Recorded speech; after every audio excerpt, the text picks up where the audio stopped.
there? Let's find out now. We have Thando Mxoli. He is in the city of gold. What better way to find out from Thando if Mzansi is buzzing like they are in Mahikeng? Thando, what is it like there? As you see, Zai, the action's about to start. The players are getting ready in the changing rooms. Toss has been done. Scotland have won the toss. It's now time. It's now time to get this World Cup started. This is what we've been working for. This is our first match in the title defense of this World Cup trophy crown.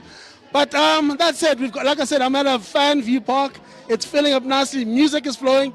Flavored water is also flowing. It's just a beautiful vibe altogether. It's a beautiful sunny sky in Joburg. And I'm going to walk across to some fans here just to see what they think how they think this match is going to go. So guys, we've seen the Springboks beat the All Blacks in the lead up to this match. We've seen the team being announced very early.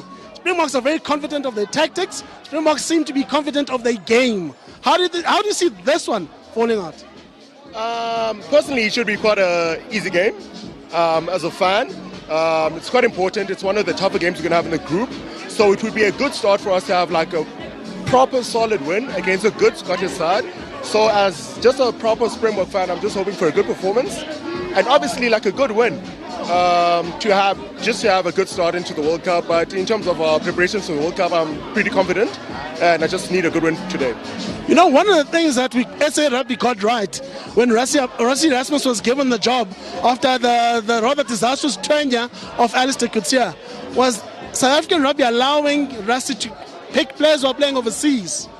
That has helped us a lot because you take away those overseas players, your Cheslin Colbys, your Andre Pollards, Damien de Linders, the list goes on, we are not as strong. But the minute we have the ability to choose from everywhere, we are a totally different team. No, definitely, which I think to a certain extent reflects badly on Alistair Coetzee, but the mere fact that he couldn't choose internationally. He only had a select group which was based in South Africa, but obviously now that we can choose internationally, it's a good state for the Springboks itself, but I don't know how that states for the proper development of South African rugby in South Africa. So it will be good to see like in the next few years, but we trust in Rassie, so we'll see what happens. You know, we've all waited for this moment. This has been almost a 6-year journey to this moment where we go from being a very good Springbok side to being great. Faf de Klerk playing his 50th test at a World Cup. That is also a big achievement. How do you think we're going to go? Especially now that our leader is back from being injured and is able to play in this important match. I believe, in all honesty, they have no choice but to improve and do what is necessary. In the best situation right now for the captain himself, Siya Kolisi, he has to put a stamp on whatever it is that he needs to do as a captain to push us through to whatever cause and whatever case. You know, we sit and we've seen the road to the final for us is very tough. We've got Scotland, who are probably the most improved side in world rugby. We've got Ireland, who are number 1 in the world. And then we're possibly going to face New Zealand in the quarterfinals. That's not exactly easy. But all those teams we've beaten in the last 12 months or so, how do you think we're going to fare in the lead up to that defense? In a case of depth within the team and the squad, I believe that it's going to be more exciting for the youngsters to pull up their socks even more because the senior players are doing what they need to do anyway. With the whole 7-1 splits, it might go in our favor in terms of consistency in the team in the World Cup. Let's talk about our bench. A lot of people have complained that our bench is forward heavy. But if you look at today's bench, this is no longer a bomb squad. These guys are good enough to clear nuclear bombs.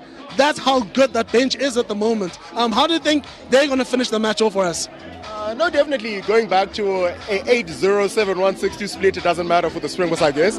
But I see today we've gone back to our more traditional 6-2 split, specifically under Jacques Nienaber and Rassie's tenure. It doesn't matter. I feel like as a South African team, we've got enough depth in terms of the quality we have on the bench starting. It doesn't matter. So 5-3, 8-0, it doesn't matter. I'm pretty sure we have the proper personnel for us to win the game.